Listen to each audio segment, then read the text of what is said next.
Salam sejahtera, anda bersama saya Nala Huda dan ini Dialog Anak Muda. Tentunya tumpuan ketika ini kebanyakannya terarah kepada pembubaran parlimen yang dibuat baru-baru ini yang tentunya membuka laluan, memberi laluan kepada pilihan raya umum PRU ke-15. Tapi apa yang berbeza tentang PRU 15? PRU kali ini adalah penglibatan pengundi berusia 18 hingga 21 tahun. Tentunya ini akan menjadikan PRU kali ini cukup berbeza dengan penglibatan dianggarkan lebih 5 juta pengundi berusia antara 18 hingga 21 tahun akan turut sama menunaikan tanggungjawab mereka menikmati hak demokratik ini membuang undi pada PRU akan datang. Dan kalau kita lihat beberapa tinjauan yang dibuat dalam pilihan raya negeri PRN sebelum ini mendapati sebenarnya bagi pengundi anak muda ini apa yang menjadi keutamaan bagi mereka adalah isu ekonomi.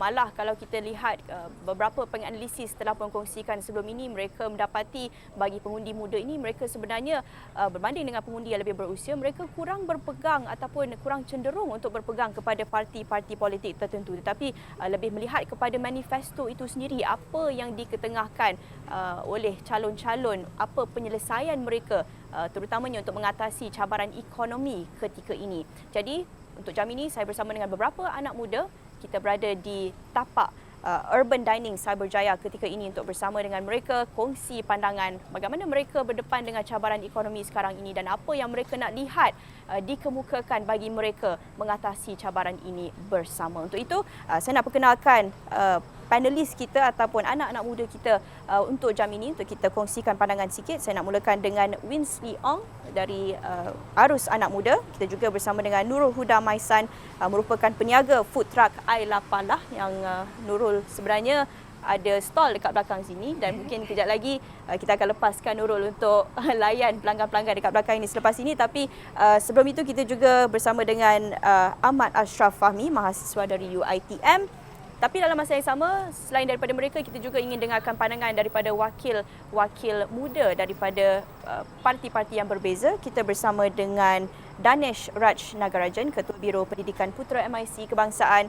Kita ada Emilia Zainabila, Timbalan Ketua AMK Wilayah Persekutuan. Dan kita juga bersama dengan Ashraf atau Acap dari Armada, Ketua Penerangan Armada Nasional. Terima kasih kepada semua sudi bersama saya di tapak Cyberjaya malam ini untuk kita sembang sebenarnya, untuk kita dapatkan pandangan apa sebenarnya cabaran anak muda dan apa yang patut diketengahkan sekarang ini untuk anak muda. Saya nak dapatkan perkongsian sikit daripada Nurul kerana kita juga berada di tapak sekarang ini dan Nurul cukup kenal kawasan ini dan berniaga di kawasan ini sejak beberapa tahun yang lepas. Dan bagi Nurul dah lama berada dalam industri sebagai seorang PKS, sebagai seorang peniaga. Boleh Nurul kongsikan pengalaman Nurul sendiri beberapa tahun yang lepas ni macam mana? Cabaran ke atau pengalaman Nurul sendiri mengusahakan perniagaan sendiri? Cabaran saya semasa PKP mencabar jugalah sebab kenaikan harga. Lepas tu macam orang kan tak boleh nak keluar kan. So kita terpaksa COD semualah. Maksudnya kena tukar strategi lah, macam terpaksa buat COD. Lepas tu dengan kenaikan harga kita masuk 4 tahun lah saya dalam bidang ni. Cuma time PKP tu saya rasa macam terkesan jugalah pada sale saya. Lepas tu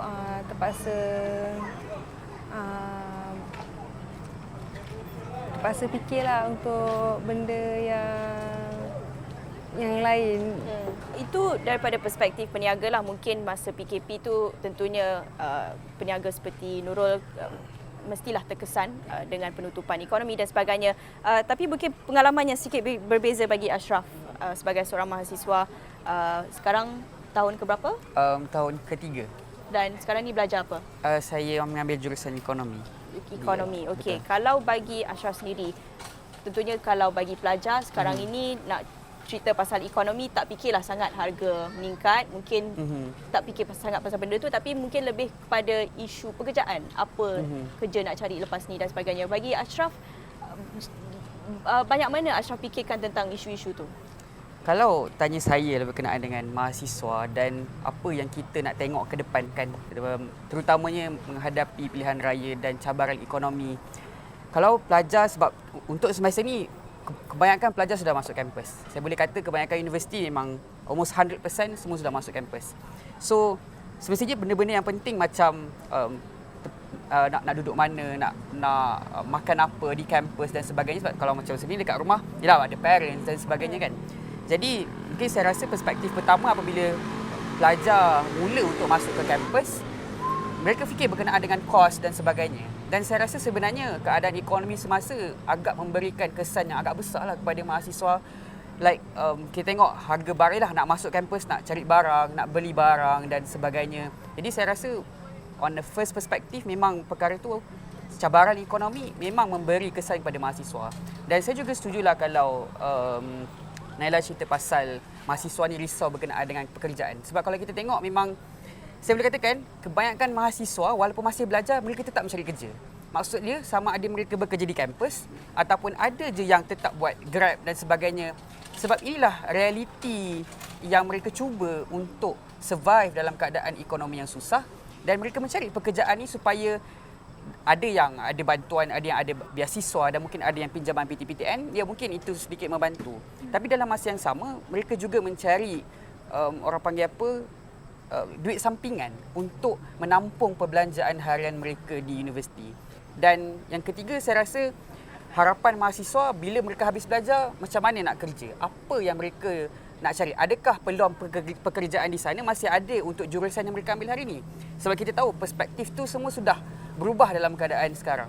Jadi sebagai mahasiswa, itulah saya rasa antara kerisauan-kerisauan yang ada, dan I can say that the student is struggling dalam keadaan sekarang, and ini adalah satu cabaran lah mahasiswa masa kini, yang mana 2 tahun kita bergelut dalam pertukaran daripada fizikal kepada online. That's a struggle. And now daripada atas talian kepada fizikal kembali. Jadi itulah cabaran yang lagi satu pula yang perlu dihadapi oleh mahasiswa sekarang. Banyak yang saya nak tanya tadi mengenai dengan cabaran sebagai seorang mahasiswa dengan kenaikan kos dan sebagainya, dan juga proses nak cari kerja tu sendiri. Betul. Itu mungkin kita boleh kupas dengan lebih lanjut selepas ini. Tapi saya juga nak tanyakan pandangan Winsley. Winsley, mungkin daripada perspektif datang daripada Pertubuhan Arus Anak Muda, merupakan NGO, mungkin ada perspektif yang sedikit berbeza, tetapi secara umumnya kita nak lihat cabaran ekonomi anak muda ni kan. Arus Anak Muda saya tahu banyak membantu keluarga-keluarga berpendapatan rendah, terutamanya masa PKP dulu, menghantar bantuan makanan dan sebagainya. Tetapi bagaimana Winsley melihat kalau kita nak dengar tadi apa yang dikongsikan oleh Nurul, dikongsikan Ashraf, ada setengah pihak yang kata, oh sebenarnya anak muda ni diorang apalah diorang tahu, susah. Diorang tak terkesan pun, diorang tak ada keluarga nak jaga dan sebagainya. Tapi Winsley rasa anak muda ni sebenarnya memang terkesan akibat ekonomi atau bagaimana? Okey, selamat sejahtera semua. Thank you Naila. So soalan tu memang I rasa memang ada berkaitan dengan apa tadi saudara yang kongsi. Anak muda memang terkesan walaupun they don't have like keluarga ataupun komitmen yang mereka perlu tanggungan, tetapi contohnya lah macam tadi saudara tadi kongsikan, kalau mereka dah habis, mahasiswa yang dah habis persekolahan ke universiti, adakah peluang pekerjaan tu ada tersedia untuk mereka tak, ataupun apa cabaran mereka terhadap masuk job market seperti itu. Dan kita juga kena ingat kos sara hidup sekarang semakin meningkat. Bolehlah dikatakan ekonomi memang seluruh dunia terkesan terhadap akibatkan isu-isu yang kita tahu. So semua tu walaupun anak muda, mereka tak ada tanggungan keluarga yang ataupun tanggungan yang lain untuk kena jaga, I rasa memang masih mereka akan terkesan juga. Ashraf tadi ada kongsikan macam mana Ashraf rasa lepas dah graduate ni, dah mulalah proses nak cari kerja dan sebagainya, atau mungkin proses tu dah start dah pun sekarang ini. Kalau Ashraf nak lihat sekarang ini, in your own experience, nak cari kerja, macam mana Ashraf lihat option, pilihan yang ada sekarang ini dalam market?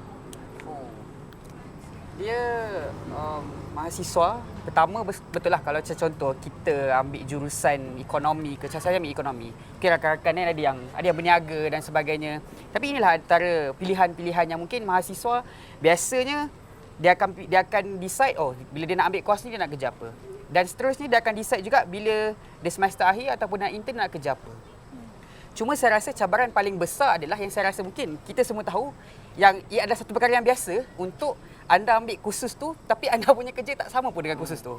Dia jadi macam alah kalau ambil bisnes tak semestinya anda akan buat bisnes. Ada yang ambil engineering macam Khairul Amin. Ambil engineering tapi last jadi content creator. So dia dah jadi macam mahasiswa ni, adakah mereka sekadar belajar sebab nak ilmu dan untuk menceburi bidang tersebut, ataupun mereka belajar hanya sekadar untuk mendapatkan sekeping sijil. Tapi realitinya dunia sekarang memang macam tu. Maksudnya yang saya boleh katakan flexibility tu perlu ada dalam seorang mahasiswa, dan itu adalah antara cabaran, especially bila kita menuju kepada industri revolusi 4.0 dan sebagainya.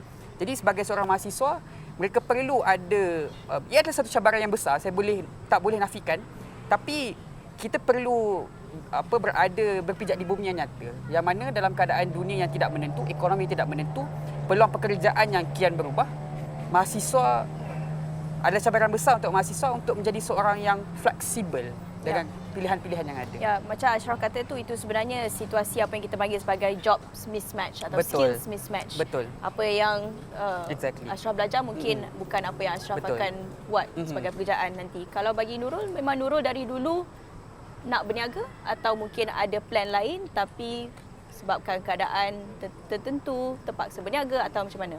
Taklah, saya memang minat berniaga daripada dulu sampai sekarang lah. Saya berniaga. So saya rasa cuma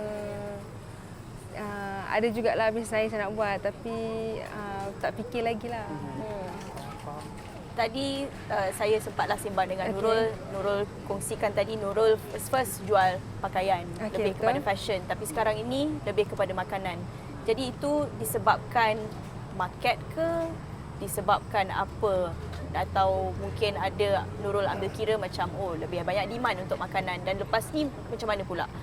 Kalau nak lihat kepada isu ekonomi sekarang ini, macam Nurul kata ada kos meningkat dan sebagainya, banyak mana benda tu bagi kesan kepada Nurul untuk buat keputusan, okey, mungkin kena tukar bisnes, mungkin kena tukar strategi. Okey,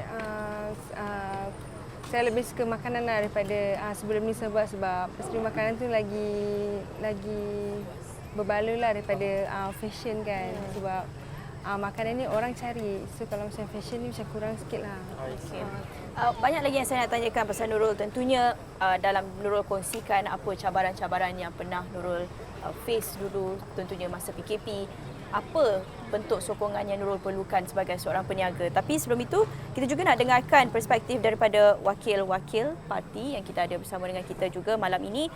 Mungkin Danesh mendengar perkongsian mereka, mungkin Danesh ada nak kongsikan juga pandangan anak muda. Sebenarnya ada tekanan-tekanan keuangan, ada isu-isu cabaran ketika tempoh yang agak menyukarkan sekarang ini. Ambil kira isu ekonomi sekarang ini bukan Malaysia sahaja tetapi berada di mana-mana sahaja. Ini satu fenomena global sekarang ini. Tapi bagaimana Danesh melihat kesusahan yang didepani anak muda dengan apa yang ditawarkan oleh parti-parti politik sedia ada, kerana ada yang melihat ini bukan perkara yang diutamakan. Kalau kita nak melihat apa yang disuarakan ahli politik, parti-parti politik, tentunya ramai anak muda yang melihat tak ada siapa yang kisah pasal isu-isu ekonomi bagi mereka ini. Bagaimana Danesh melihat isu ini? Pertama sekali terima kasih untuk Awani untuk slot yang saya rasa sangat manfaat dalam tempoh ni. Kalau bercakap tentang anak muda je, betul. Kita semua, kita semua yang ada depan ni, semua dalam usia anak muda yang kita bergelut dalam masalah-masalah yang memang sentiasa membelenggu anak muda. Yang pertama adalah peluang pekerjaan. Peluang pekerjaan tak ada, susah untuk kita sustain. Lepas tu gaji minimum yang problem. Lepas tu kalau dua ni tak ada, kita tak boleh memiliki rumah, nak kos sara hidup yang tinggi dan sebagainya. Dan lama kelamaan benda ni lead kepada masalah inilah kesihatan mental dan sebagainya. Banyak rekod-rekod yang membuktikan, banyak kajian-kajian juga yang telah dikeluarkan. So yang tu kita tak boleh menafikan. Itu memang wujud. Walaupun sehingga sekarang banyak perkara-perkara yang kerajaan cuba wujudkan dan sebagainya. Cuma apa yang saya rasa adalah perlu ada satu task force yang perlu mengkaji betul-betul apa sebenarnya need of the industry. kita tak boleh silibus kita macam indah kabah dari rupa orang kata. Sekadar kita nak bagi ilmu, bila you keluar, dunia luar tu bercakap tentang lain. Kalau saya nak saya punya mahasiswa setiap semester ada 1 ataupun 2 jam kredit yang memberi peluang kepada diorang untuk pergi bekerja. So diorang bekerja, diorang boleh claim untuk dapat credit hours. So pengalaman tu dibawa masuk. So tak adalah bila diorang habis belajar, diorang terkejut, tak dapat peluang kerja. Masih diorang boleh fikir, saya boleh kerja F&B lah sebab saya ada pengalaman. Waktu saya universiti, saya sempat kerja. Tak. Kebanyakannya subjek ataupun silibus yang kita ada di universiti tentunya adalah satu benda yang agak pack. Sebab tu kita panggil pelajar sepenuh masa. So you pack dengan assignment, tutorial, kuliah dan sebagainya. So you tak ada masa untuk kerja. So silibus ni kena melambangkan apa yang ada di realiti lah. Itu yang pertama. Dan kedua, kita nak juga anak muda kita, terutama di universiti ataupun di sekolah, tak boleh menjadi mahasiswa yang 3K. Kuliah, kafe, katil. Kita nak diorang masuk aktiviti. Soft skill ni perlu digilap. Macam saya graduate daripada bidang seni persembahan. I was trained in performing arts, dance. Tapi end up saya kerja dalam bidang macam kepimpinan, benda-benda macam ni. Tapi sebab apa? Sebab saya tak pernah malas untuk menyertai, saya tak pernah malas untuk mengenali, saya tak pernah malas untuk gagal. Selagi kita tak cuba di alam universiti, bila kita keluar, inilah masalahnya, kita terkejut dan sebagainya. So kalau you cuba untuk fit in dalam ni, saya rasa bila you keluar, you takkan terkejut pun. Itu yang pertama. Dan saya rasa kerajaan juga perlu wujudkan dana-dana yang kita kata untuk membantu peniaga. Sebab kalau kita tengok peniaga sekarang ni kan, kalau kita nak mohon je grant dan sebagainya, macam contohnya peneraju dan sebagainya, dia orang akan minta tempoh setahun track record you punya akaun tu beroperasi dan sebagainya. Tapi sebagai seorang anak muda, waktu dia mula, dia pun tak ada track record. Who's gonna help her kan? Sebab tu waktu universiti lagi, siapa yang ada idea, siapa yang mampu bentang dan boleh sustain, kerajaan perlu wujudkan dana untuk support untuk permulaan, dana permulaan perniagaan. Daripada situlah dia orang boleh berkembang, sebab tak ada siapa boleh mulakan perniagaan dengan sekelip mata bila habis belajar. So kalau dalam waktu universiti lagi kita dah support dengan fund-fund yang macam ni, bila dia orang keluar, dia orang dah ada rekod yang cantik. So bila dia nak mohon grant dekat luar, dia nak pergi bercakap dengan orang lain untuk bantu dia pun confidence. People confident nak bagi. Kita pun tak boleh salahkan orang tak nak bagi, tapi this kind of things yang kita kena cuba tengoklah benda-benda macam ni. Kita kena wujudkan banyak lagi peluang kerja. Okay, menarik idea-idea Danesh itu, tapi ada pihak yang mungkin berpandangan sebenarnya isu ekonomi yang Danesh kata tu, isu peluang pekerjaan, isu gaji dan sebagainya, ini sebenarnya satu isu yang lebih struktural, dan benda macam mungkin task force, benda macam dana dan sebagainya tak cukup untuk menyelesaikan isu yang sangat struktural. Mungkin ekonomi Malaysia ni perlu dirombak semula secara keseluruhannya. It's a systemic issue. Mungkin Emilia ada pandangan yang berbeza. Bagaimana Emilia rasa apa sebenarnya yang diperlukan untuk kita benar-benar target isu ekonomi ni dan tidak sekadar melihat kepada solution yang mungkin bersifat sementara? Okay. Terima kasih Nalia. Yang pertamanya, saya melihat isu peluang pekerjaan tu saya setuju dengan semua. Saya pun merasakan benda yang sama. Mahasiswa yang baru keluar daripada universiti, mereka tidak pasti. Mereka perlu mengambil yang sebelum dia masuk universiti, dia tak pasti dia perlu mengambil jurusan apa. Apabila dia sudah berada dalam universiti, dia tak pasti selepas ini dia bekerja sebagai apa. Itu adalah isu yang memang wujud dalam masyarakat kita. Dan saya juga bersetuju dengan apa yang Ashraf menyatakan sebentar tadi berkenaan dengan mismatch of job. Kerana apa, di Malaysia ini itulah budaya kita. Kita masukkan semua pelajar kita ke dalam, kita ada science stream, kita ada art stream dan sebagainya. Dekat universiti pun sebegitu rupa. Jadi bila keluar, kita tak ada pekerjaan yang support di industri sebagai contoh. Sebagai contoh, sekiranya pelajar itu adalah pelajar kejuruteraan, tetapi apabila mereka keluar, mereka lihat wage ataupun salary ataupun gaji yang ditawarkan kepada mereka adalah sangat rendah. Jadi mereka dia akan merasakan, lebih baik aku bekerja sebagai gig worker ataupun pekerja gig ekonomi, kerana pendapatannya adalah waktunya fleksibel, pendapatannya mungkin lebih daripada menjadi seorang jurutera. Jadi isu-isu sebegitu adalah isu pokok yang sebenarnya harus diselesaikan oleh kerajaan. Kerana apa? Kita mungkin tidak dapat lihat jangka masa pada masa kini, tetapi pada jangka masa lama kita mungkin akan kehilangan mereka-mereka yang berkemahiran ini, seperti yang saya maklumkan sebentar tadi, jurutera, doktor, engineer, kita ada arkitek, accountant dan sebagainya. Mereka apabila melihat kepada gaji itu tak setara dengan apa yang mereka rasakan mereka patut dapat, mereka akan keluar negara. Jadi apabila mereka keluar negara, itu akan menyebabkan berlakunya negara kita satu hari nanti akan ada berlakunya kekurangan tenaga mahir. Dan end up kita akan perlukan lebih banyak warga asing untuk masuk ke negara Malaysia. Mungkin jangka pendeknya kita tak nampak lagi kesan-kesan sebegini. Tapi jangka masa panjangnya ia akan affect the country very badly, very severely. Ya, itu pendapat saya lah. Ya, tidak dinafikan memang itu isu yang besar. Banyak dah kita ketengahkan isu-isu ekonomi itu, jelas memang ada. Tapi Acap rasa macam mana? Kita banyak dengar isu tapi solution dia kita nampak tak? Dan siapa yang ada untuk fikirkan solution untuk anak muda ni? Sebab kalau setengah anak muda lihat, pemimpin-pemimpin, ahli politik, tidak kisahlah dari parti mana pun, ini tidak menjadi satu keutamaan bagi mereka. Pandangan Acap macam mana? Okay. Bismillahirrahmanirrahim. Rabbi shrah li sadri wa yassir li amri wahlul 'uqdatal min lisani yafqahu qawli. Terima kasih Naila dan terima kasih Astro Mani dan juga rakan-rakan, salam sejahtera. Pertama sekali, baik, semua hujahan yang dikeluarkan oleh rakan-rakan semua adalah tuntas dan baik. Juga soalan yang ditanyakan kepada saya juga adalah satu soalan yang cukup orang kata bernas. Sebab menilai situasi politik semasa, kita berada dalam satu paradigma yang mana keadaan politik kita hari ini, kita lebih bicara lunaknya para aktor politik itu sendiri lebih minat untuk membicarakan soal kuasa daripada perkara-perkara substance ataupun perkara-perkara yang isu pokok yang perlu diselesaikan ke atas rakyat.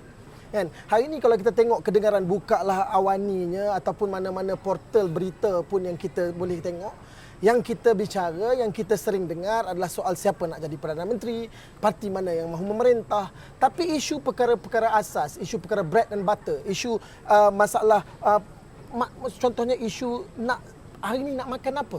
Hari ini peluang pekerjaan apa yang hari ini yang dilontarkan oleh semua panelis hari ini, itu langsung kita boleh dikatakan tak kedengaran. Itu belum lagi kita cakap tentang soal masalah sosial.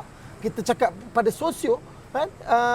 pada isu ekonomi, tapi belum mencakupi lagi isu sosioekonomi, kesan ekonomi itu kepada permasalahan sosial-sosial yang lain. Ini satu kerisauan kerana bercakap tentang hal ini tadi, kita bercakap tentang masalah, kita mungkin nak sentuh juga bajet yang, izin saya untuk berlaku nakal sikit, iaitu bajet yang tak dibahaskan. Bajet yang tak dibahaskan, yang kita tak tahu hujung pangkalnya, yang mungkin di akhirnya hanya sekadar untuk menjadi satu manifesto kepada parti yang membentangkan bajet. Maka hari ini kita tak nak perkara itu hanya dilangsaikan sebegitu rupa. Kerana ini adalah isu pokok perbincangan rakyat. Dan bila kita bercakap soal itu, kita tengok bagaimana, saya petik ingin hasil daripada dapatan yang data kita boleh tengok di sini. Contohnya kita tahu dalam bajet kita ada bajet pecahannya, kita adalah bajet pengurusan dan juga bajet pembangunan. Bajet pengurusan dan bajet pembangunan. Tapi menilai kepada bajet pengurusan dalam situasi ekonomi sekarang, dalam situasi inflasi sekarang, bagaimana bajet kita boleh katakan bajet karangan apabila 29% adalah potongan subsidi untuk orang middle class dan juga lower tier income, B40, M40. Yang ini mungkin ada setengah kajian dah kata pun dah capai B60. Kan? Yang mana sebanyak 17 bilion potongan daripada hasil daripada bajet pengurusan.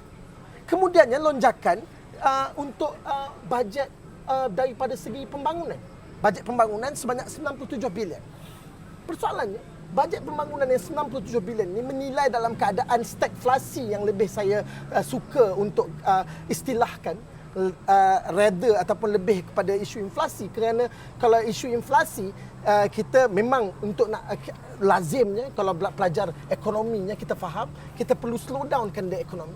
Tapi dalam situasi sekarang, realitinya semua orang bicara tentang KDNK. Berapa tahun kita duduk dalam tanah air tercinta ini, pemimpin-pemimpin, orang-orang yang ada di atas tak habis-habis bilang KDNK melambung, meningkat.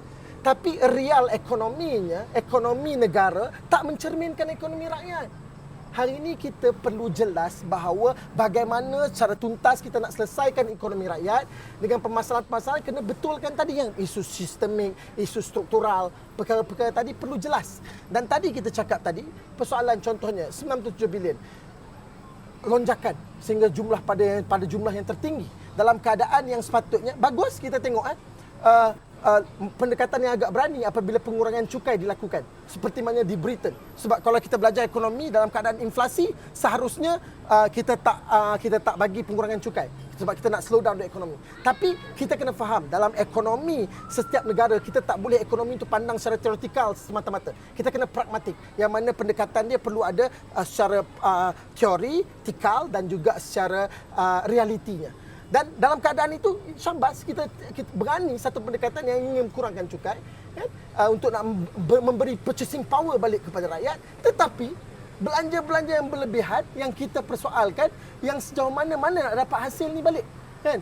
Berani tindakan yang orang kata agak berani, tapi macam mana nak dapatkan hasil untuk pengurusan bila 97 tu dekat mana masalah pengangguran ni kita betul-betul kata. Tadi disentuh soal gig ekonomi sebagai contoh. Gig ekonomi tadi, bila orang-orang yang masuk, hakikatnya bila kita faham takrifan gig ekonomi, seharusnya adalah ekonomi mandiri yang mana seharusnya dia ada flexibility untuk bekerja dan sebagainya. Tapi akhirnya gig ekonomi dipelopori oleh kapitalis yang hari ini dia menentukan ibaratnya orang tu jadi hamba. Rider sebagai contoh jadi hamba yang kena ikut ketetapan waktu tapi tak ada benefit pula ke atas mereka. Ini persoalan-persoalan yang kita kena hadirkan dan kita kena nyatakan. Sebab yang menanggung beban akhirnya rakyat. So dengan keadaan ekonomi harga barang yang melambung tinggi, jumlah yang diberikan kepada pengurusan pembangunan, tapi kita dengar pula ada pemimpin-pemimpin politik yang nak panggil lagi. Tadi isu yang menarik juga. Ambil pula orang-orang pekerja daripada luar. Bukannya nak menyelesaikan masalah pokok yang tadi kita cakap secara sistematiknya, secara sistemiknya, secara strukturalnya macam dahulu. Ini kita harus diberikan pujuan kepada bapa-bapa kita terdahulu. Bagaimana bila dia buat satu pembangunan ekonomi contohnya. Negara Malaysia ni kita dah ada Kawasan Kemakmuran Bersama dibangunkan dan diimplementasi untuk RMK 12. Kan? Tapi adakah bajet dan seluruhnya dibangunkan berdasarkan apa yang dirancang? Itu satu persoalan. Sama, tapi kita tengok juga dalam konteks pendidikan yang mana membawa kepada ekonomi dan juga peluang pekerjaan. Inilah yang kita nak sentuh sedikit. Kita nak tanya diri kita. Adakah hari ini pendidikan kita belajar adalah untuk nak mendapatkan ilmu semata-mata, yang sepatutnya pendidikan di universiti memang itu adalah medannya. Tapi kena pragmatik bahawa hakikatnya kita nak sara hidup kita. Dan disebabkan itulah bila kita nak susun aliran keluar untuk orang hadapi dunia nyata nanti, perlulah susunan. Contohnya dulu kita ambil dululah zaman awal-awal Malaysia mengecapi tempoh industri. Kan? Bila Tun Dr. Mahathir, pujian harus diberikan kepada beliau. Tun Dr. Mahathir, bila beliau tetapkan bahawa Malaysia ni nak capai IT contohnya, nak capai ada pembangunan multimedia super koridor dan sebagainya. So kursus-kursus dibangunkan untuk nak menghala projection 10 tahun, 5 tahun akan datang apa yang wajar pergi. Tapi sekarang sejauh mana kita? Adakah kita berani untuk nak mengambil langkah drastik untuk habis PT3? Kan? Kita terus serapkan budak pelajar-pelajar, anak-anak muda ni masuk kepada technical punya higher diploma sebagai contoh. Adakah kita berani? Adakah kita masih lagi nak belajar universiti, ambil kursus yang tak sewajarnya panjang-panjang, yang bazir masa 3-4 tahun belajar? Adakah kita hari ini nak mengambil langkah lebih proaktif, ataupun kita hari ini nak sekadar menilai keuntungan kelompok atasan daripada menilai nasib yang perlu ditanggung oleh masyarakat bawah? Ya, tidak dinafikan itu cabarannya, itu isunya sekarang, tapi siapa yang akan ketengahkan penyelesaian dia, dan sekiranya tiada penyelesaian itu, apa kesannya kepada anak muda, terutamanya dalam kita menuju ke PRU15 ini? Tentunya inilah idea yang mereka nak tahu. Isunya kita dah tahu, tapi apa penyelesaian dia, apa idea-idea kreatif yang kita nak dengarkan daripada pemimpin. Dan sekiranya tiada idea itu, sekiranya tiada usaha daripada pemimpin untuk ketengahkan idea ini, kebimbangannya adalah mereka ini tidak turun mengundi pun. Seperti yang kita dapat lihat dalam PRN sebelum ini, dengan ada pun undi 18 tapi kadar peratusan keluar mengundi itu masih lagi rendah. Jadi itu kita akan kupaskan lebih lanjut lepas ini. Jangan ke mana-mana, kita kembali dalam dialog anak muda selepas ini.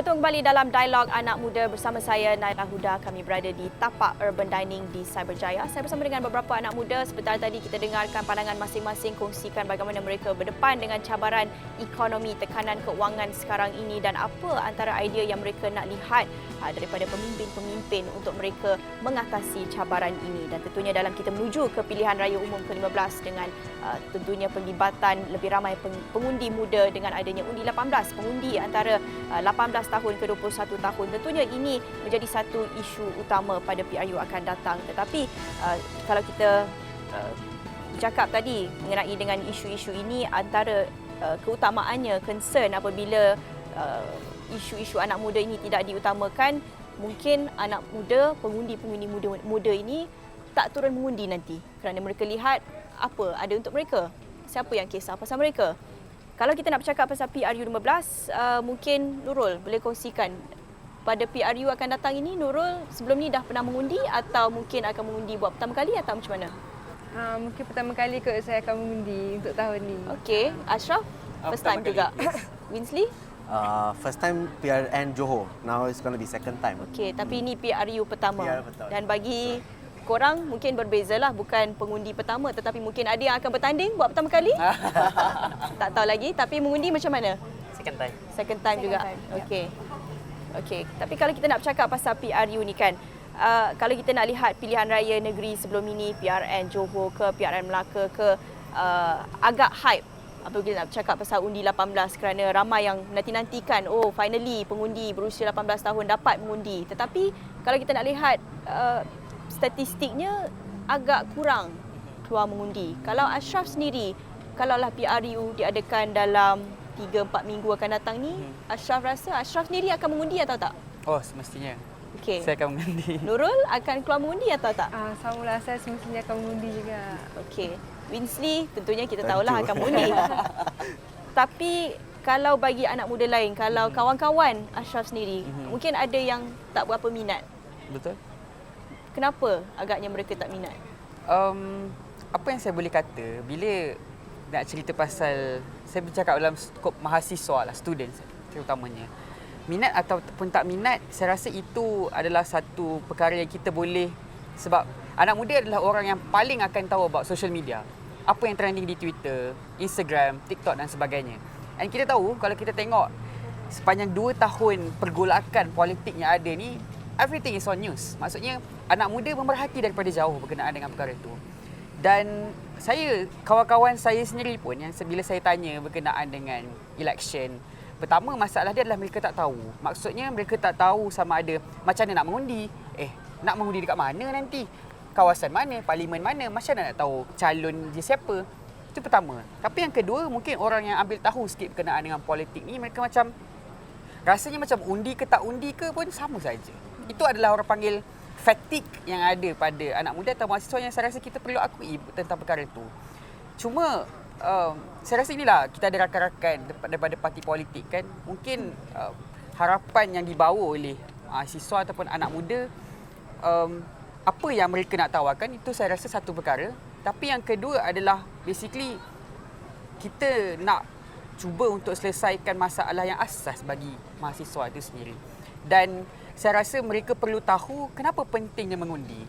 Sebab kalau macam bagi saya sendiri pun, bagi saya untuk mahasiswa, tidak kiralah mereka nak undi siapa. Maksudnya apa yang sebelum kerajaan ke pembangkang ke apa, bagi saya itu terpulang kepada mereka. Tapi yang aspirasi saya untuk mahasiswa adalah supaya mereka tahu pentingnya undi itu sendiri, supaya apa yang mereka undi itulah yang akan menentukan hidup mereka dalam tempoh 5 tahun akan datang. Yang saya rasa mungkin impak itulah, walaupun kita kata satu undi je, tapi satu undi itulah yang sebenarnya boleh menentukan banyak perkara. Jadi saya rasa mungkin advokasi dan juga penglibatan mahasiswa sendiri dalam perencanaan dasar-dasar dan tawaran-tawaran manifesto buat mereka, anak muda ni, inilah yang akan menyemarakkan sama ada lebih 1 juta pengundi ni akan keluar ataupun tidak untuk PRU kita. Tadi Nurul kata Nurul akan mengundi. Apa-apa jadi pun Nurul tetap akan mengundi. Tapi kalau Nurul tengok balik apa yang berlaku antara politician, apa yang berlaku Perdana Menteri bertukar dalam 3-4 tahun yang lepas ni, Nurul tetap nak mengundi walaupun dengan keadaan politik yang agak kecoh dekat Malaysia ni. kenapa Nurul masih ada lagi keyakinan, masih ada lagi hope untuk mengundi juga? Sebab bagi saya mengundi itu satu kewajipan kot. Sebab untuk pilih mana satu kan. Tapi sebagai seorang peniaga, tentunya tempoh kempen ni banyaklah politician akan kata, okey, ini yang kami akan buat, ini yang kami nak suarakan. Tapi kalau bagi Nurul sendiri sebagai seorang anak muda dan juga seorang peniaga, apa yang Nurul nak tengok? Kalau boleh saya nak bantuan lah kan untuk macam bantuan untuk peniaga lah, untuk senang untuk apply ke. Tapi kalau kita nak tengok bantuan, ada bantuan yang dah announce sebelum ini, ada yang dah dibagi sebelum ini. Masa PKP pun ada bantuan. Nurul sendiri ada apply untuk bantuan dan ada dapat tak bantuan tu? Ada jugalah dapat. Tapi kalau macam untuk bantuan macam untuk permintaan macam sekarang kan kita pakai cabin lah. So nak truck tu kalau boleh nak macam bantuan lah untuk truck. Winsley tentunya akan mengundi juga. Tetapi kalau nak tengok sekarang ini dalam kalangan kawan Winsley sendiri dan juga menarik apa yang Ashraf kongsikan tadi, sama ada mereka lihat okey isu-isu yang diorang nak tak ketengahkan pun ataupun apa-apa yang jadi pun siapa yang menang at the end of the day antara mereka juga untuk tentukan siapa yang berkuasa dan siapa yang buat apa. Winsley rasa itu isu besar tak untuk anak muda sekarang ini apabila mereka tengok keadaan politik sekarang? Tentu sekali. Sebenarnya saya sangat setuju dengan tadi pandangan saudara Ashraf yang berkata anak muda sekarang memang dia rasa mungkin dia tahu mereka boleh mengundi. Tapi setakat itu saja mereka tahu. Mereka mungkin tak tahu macam mana caranya mengundi. Macam mana caranya kita menilai calon-calon masing.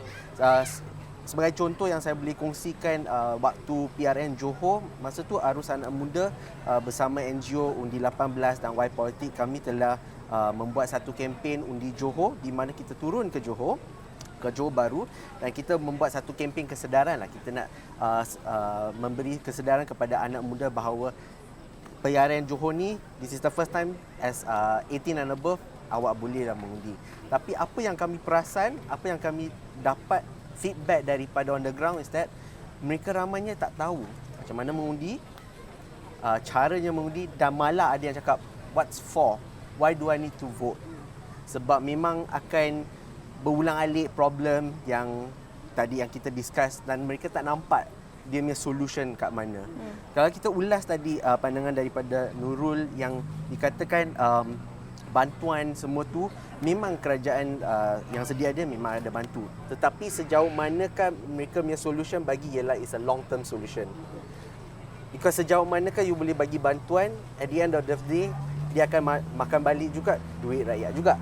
So apa yang kita dapati sekarang daripada kalangan anak muda, saya juga sempat berbual dengan rakan-rakan saya. Mereka pun rasa I don't see the purpose. Kalau ada yang lagi belajar di luar negara ataupun walaupun ada postal voting and all of that, but mereka rasanya why do I want to take that chance to go and vote di mana saya tahu mungkin keputusannya yang sama. Itulah pandangan daripada anak muda. Ya, itu kebimbangannya apabila kita sampai satu point tu, anak muda tu rasa what's the point? Apa point mengundi apabila apa yang dia mengundi pada hari itu yang dimasukkan dalam peti undi itu sebenarnya tidak dicerminkan dalam kepimpinan kerajaan selepas itu dan apa yang berlaku dan apa yang ingin dijanjikan sebelum itu tidak dicapai pun.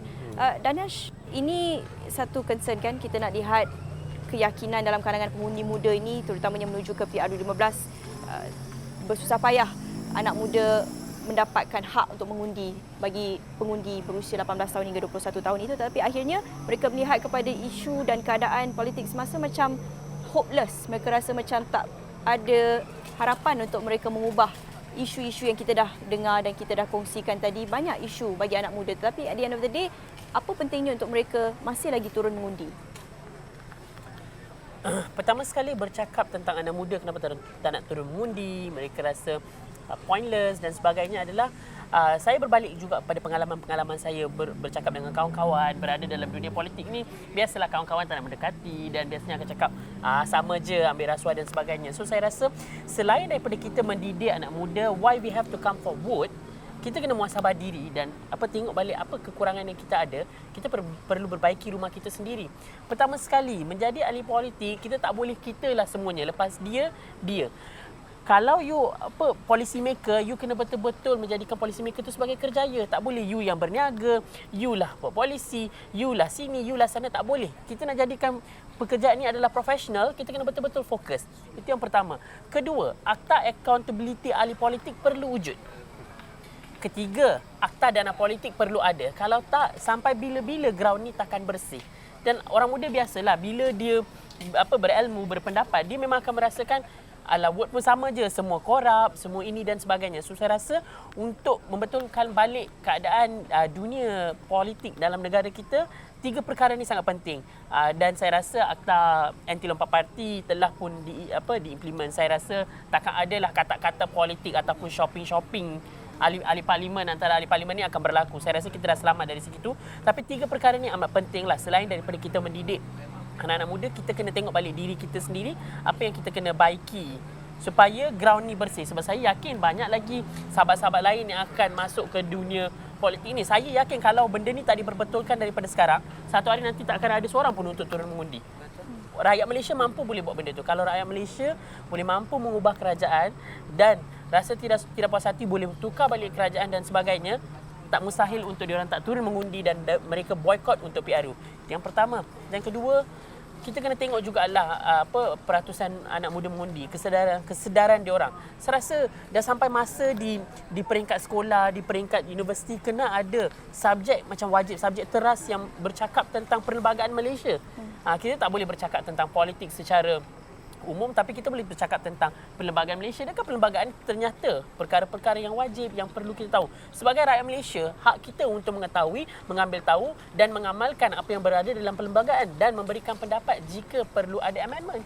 So it's very fair and square punya practice. So saya rasa perlu ada akses kepada ni. Kalau anak muda tu tak minat, kalau kita tak memberikan asas-asas itu, inilah struggle-nya. Orang tak nak turun mengundi, peratusan mengundi dan sebagainya.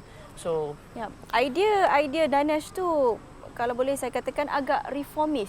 Tapi sebagai seorang anak muda, Danesh masih lagi bekerja dalam kerangka parti yang agak tradisional. Macam mana tu? Kenapa saya memilih parti politik ini? Betul lah orang kata MIC, BN dan sebagainya. Betul lah. Saya dulu pun berdiri di luar dan bercakap. Tapi kalau nak mengubah, kita kena masuk dan mengubah. Itu kepimpinan yang saya belajar. You masuk dan mengubah. Daripada you duduk kat luar dan menyalak, tak membantu pun. So I wanted to help the country with this political party, with the experience and pengalaman yang mereka ada. Saya yakin betul lah, saya seorang apa saya boleh buat. Tapi inilah mediumnya. Terima kasihlah Astro Awani kan bagi saya peluang ni untuk bercakap dan sebagainya. Kalau orang tak jolok, saya tak boleh cakap. Kalau tiba-tiba saya cakap, confirm punya saya akan kena reality. Okay, Danesh rasa change comes from within. Yes, kita kena mengubah daripada diri kita sendiri. So, macam saya, waktu saya jadi student, banyak je perkara-perkara yang saya nak mengubah. Tapi waktu tu saya memberikan pendapat dan sebagainya. Tapi sekarang ni saya duduk sebagai lembaga pengarah dalam Universiti Melaya. Saya nak wakil student ada dalam jawatan kuasa tata tertib dan sebagainya. So saya mencadangkan, saya cuba untuk bawa mereka masuk. So when the power is in your hand, you try to make the change and you set the goal there. So bila orang baru masuk, dia cuba ikut dan sebagainya. So this is how I learn leadership lah. So that's how the way lead. Bagi Emilia macam mana kalau kita nak cakap tentang isu-isu ekonomi lah yang kita bincang tadi kan? Mungkin Danesh rasa perubahan tu masih lagi boleh datang dari dalam. Tapi mungkin ada yang melihat sebenarnya tak boleh. It has to come from somewhere else dan perlu diubah semula strukturnya pada pokoknya sekali. Emilia rasa macam mana? Pada pendapat saya, yang pertamanya saya sangat setuju dengan implementasi Undi 18. Saya rasa itu adalah satu move yang sangat baik daripada kerajaan. Tetapi selepas itu kita ada satu gap di mana pengundi-pengundi ini tidak diberikan edukasi ataupun education yang sepatutnya, political literacy yang sepatutnya. Jadi disebabkan itu mereka mungkin tidak pasti parti mana yang mereka harus pilih, calon mana yang mereka harus pilih, dan di sinilah parti politik sebenarnya memainkan peranan mereka. Kerana melihatkan kepada angka pengundi baru ini adalah sangat besar yang boleh merubah swing votes kita katakan. Jadi parti politik perlu memainkan peranan untuk meletakkan wajah-wajah muda, muka-muka baru di dalam sebagai calon mereka, bukan saja di parlimen tapi juga di DUN. Kerana apa? Kerana umum mengetahui kalau 18 tahun hingga 21 tahun ini dia merasakan ada representasinya di dalam parlimen atau DUN itu sendiri, mereka akan merasa lebih tertarik untuk mungkin mengundi ataupun untuk memasuki bidang politik itu sendiri. Kerana politik itu sebenarnya berada dalam hidup kita sehari-hari. Jadi tak boleh untuk kita kata, oh saya tak nak tahu, ambil tahu pasal politik. Kerana semua benda yang berlaku di dalam diri kita, di dalam negara kita semua berbalik pada politik. Jadi pertamanya seperti yang saya maklumkan tadi, parti politik harus mengambil peranan mereka sendiri. Yang kedua, saya nak bersentuh sikit berkenaan isu representasi wanita di dalam parti politik. Kerana kita lihat sekarang walaupun masih ada 30% satu kota yang diletakkan untuk wanita berkecimpung dalam politik, tapi di Malaysia angka itu masih lagi rendah. Jadi ini haruslah diberi penekanan oleh parti politik yang ingin anak muda ini vote mereka, undi mereka, mereka harus letakkan representasi wanita itu sendiri. Sebagai contoh, di Malaysia kita ada 50.97% pengundi wanita, iaitu separuh daripada jumlah pengundi. Sekiranya kita tak letak representasi yang cukup di dalam parlimen atau DUN itu sendiri, jadi macam mana anak-anak muda wanita ini akan tertarik untuk mengundi, ataupun polisi-polisi yang dikeluarkan oleh sesuatu parti itu pun akan terdorong oleh mereka yang menjadi calon. Sebagai contoh, sekiranya lebih ramai wanita, polisinya pun akan lebih menjurus ke arah itu. Jadi itu adalah sangat penting pada pemerhatian saya lah. Yang ketiganya, macam saya sentuh tadi, political literacy, sebab melihat pada bajet walaupun tidak dibahaskan seperti kita cakap sebentar tadi, tetapi melihat pada bajet masih lagi tidak diwujudkan satu dana ataupun satu bajet untuk kerajaan mengimplementasi pendidikan politik ini dalam kalangan rakyat Malaysia, terutamanya untuk pengundi muda. Jadi perkara-perkara itu saya rasa parti politik harus ambil perhatian, dan kemudian dalam manifesto mereka harus meletakkan isu-isu sebegini untuk menarik minat para pengundi muda. Ya. Acak rasa macam mana bila ada semakin ramai anak muda yang kurang yakin, kurang percaya sekarang dengan sistem politik, dengan pemimpin yang ada sekarang, Perdana Menteri pun bertukar, ahli politik pun boleh bertukar parti. Apa Acak boleh kongsikan bagi mereka yang dah hopeless, yang dah hilang keyakinan dan kepercayaan dengan sistem sekarang? Kata Sohok Gi, seorang anak muda yang pernah mencetuskan suasana kebangkitan seorang mahasiswa di Indonesia, kata beliau, ya politik itu kotor, tapi kalau tak terhindar, maka terjunlah. Hari ini, mengimbau apa yang dikatakan oleh Sohok Gi. Kita faham bahawa bukanlah saranan Sohok Gi ataupun Gi untuk masuk ke dalam politik, untuk mengulang ataupun replikasi apa yang telah dilakukan oleh dinosaur politik ini. Kan? Orang-orang tua, orang-orang lama, orang-orang para koruptor. Itu bukanlah saranan beliau. Saranan beliau adalah untuk kita masuk dalam politik untuk buatkan perubahan. Tadi soalan ke atas Danesh, berkenaan dengan kenapa kamu masih duduk, idea kamu adalah reformis, kan? Contohnya kenapa kamu tidak pilih parti sekian-sekian, kan? Kiri dan sebagainya. Pada saya, kemasukan penyertaan dalam politik itu bukan menjurus kepada satu parti semata-mata. Serangan kita untuk melakukan perubahan haruslah dari segenap penjuru. Kita perlu ada di segenap belahan. Anak muda jangan sama sekali rasa amarah dan muak dan rasa terus untuk menghindar kerana hanya semata-mata disebabkan oleh kecurangan dalam demokrasi dan sebagainya. Kerana hal yang kita dah amati sebagai contoh yang berlaku dalam tanah air kita, ini hanya pertama kali perubahan kerajaan sebagai contoh berlaku selepas 60 tahun. 60 tahun baru tukar kerajaan pertama kali. Bayangkan di segenap belahan dunia lain yang telah mengalami pendemokrasian yang rencam, kan? Mereka dah hari ini ada yang kalau orang kata diktatornya sampai tahap autoritinya membunuh, kan? Sebagai contoh, kan, menzalimi rakyat secara nyata, fizikal dan sebagainya. Itu berlaku dalam negara-negara luar. Sebagai contoh, kita dalam tanah air kita selepas satu kali perubahan kerajaan, kemudian mungkin ada setengah pihak yang dap sebagai kecurangan dalam demokrasi.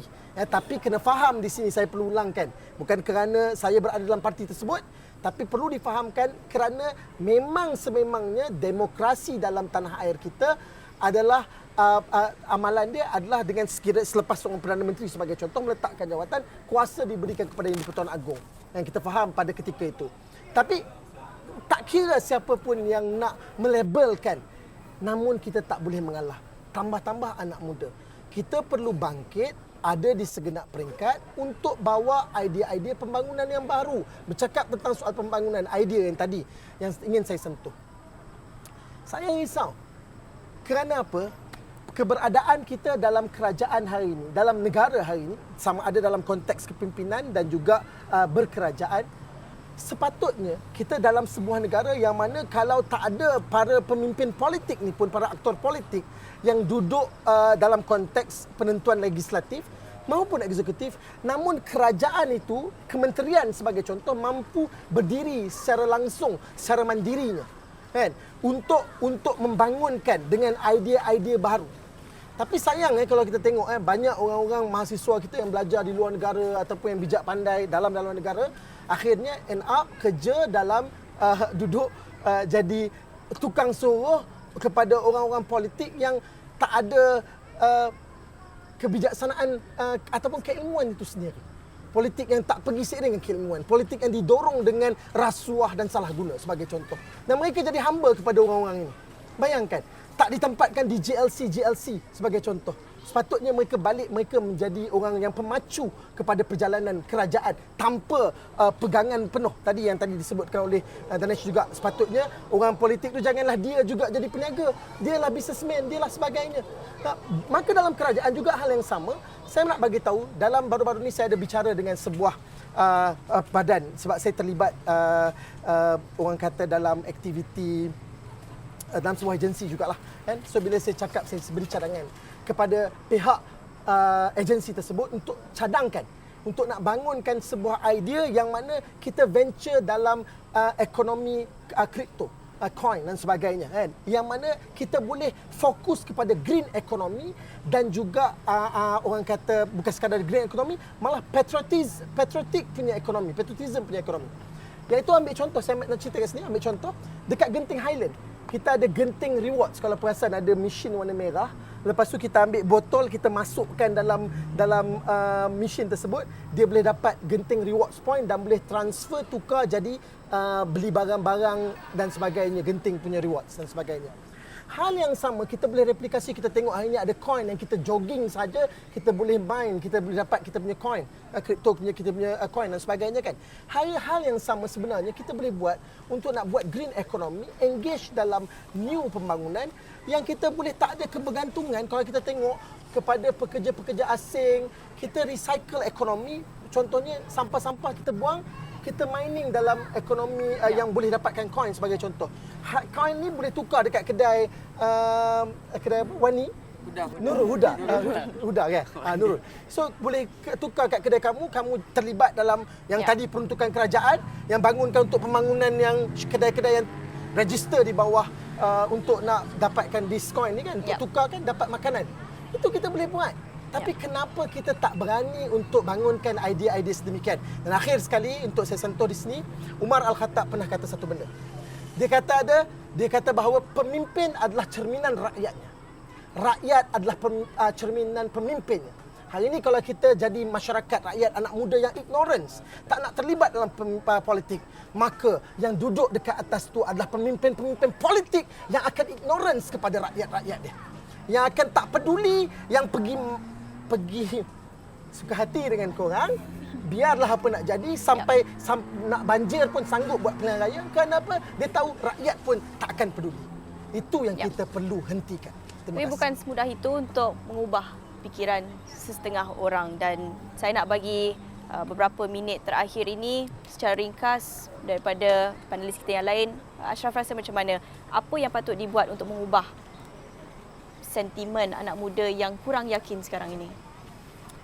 Bagi saya, yang paling penting untuk mengubah sentimen anak muda adalah action lah. Maksudnya dalam tempoh yang singkat kita ada untuk PRU, dalam keadaan apa sekalipun, orang-orang parti politik perlu convince anak muda yang apa yang kami tawarkan itulah yang kami akan buat. Sebab percayalah, kalau selepas PRU 15 ni perkara ini masih berulang, saya boleh katakan anak muda memang akan katakan macam enough is enough. Ya. Diharapkan ini antara perkara yang diketengahkan dalam kita menuju ke pilihan raya umum ke-15 kerana kita tidak mahu perkara yang sama berulang dalam kita melihat PRN sebelum ini dalam kadar peratusan keluar mengundi dalam kalangan anak muda menunjukkan kadar yang agak rendah, dan itu mencerminkan keyakinan yang agak rendah mungkin atau kurangnya motivasi antara dalam kalangan mereka untuk keluar mengundi, atau mungkin kurang literasi seperti yang disuarakan Emilia. Banyak faktornya, tetapi ini yang perlu diutamakan supaya kita tidak melihat PRU 15 ini dibazirkan dan anak muda, suara anak muda itu dapat disuarakan dan mereka juga dapat menunaikan tanggungjawab mereka, dapat menggunakan hak demokratik mereka pada PRU akan datang. Banyak lagi yang saya nak bincangkan bersama anda semua, tapi itu sahaja masa kita ada untuk dialog anak muda. Terima kasih kepada Acap, terima kasih Emilia, Danesh, Nurul, Winsly, Ashraf, masing-masing kongsikan idea yang cukup menarik dan kebimbangan mereka mengenai dengan keadaan ekonomi sekarang ini. Cukup jelas banyak isu yang didepani anak muda dan diharapkan ini isu-isu yang diketengahkan dalam kita menuju ke PRU akan datang. Itu yang kami bincangkan dalam dialog anak muda jam ini bersama saya, Naila Huda. Terima kasih menonton. Kita jumpa lagi. Salam.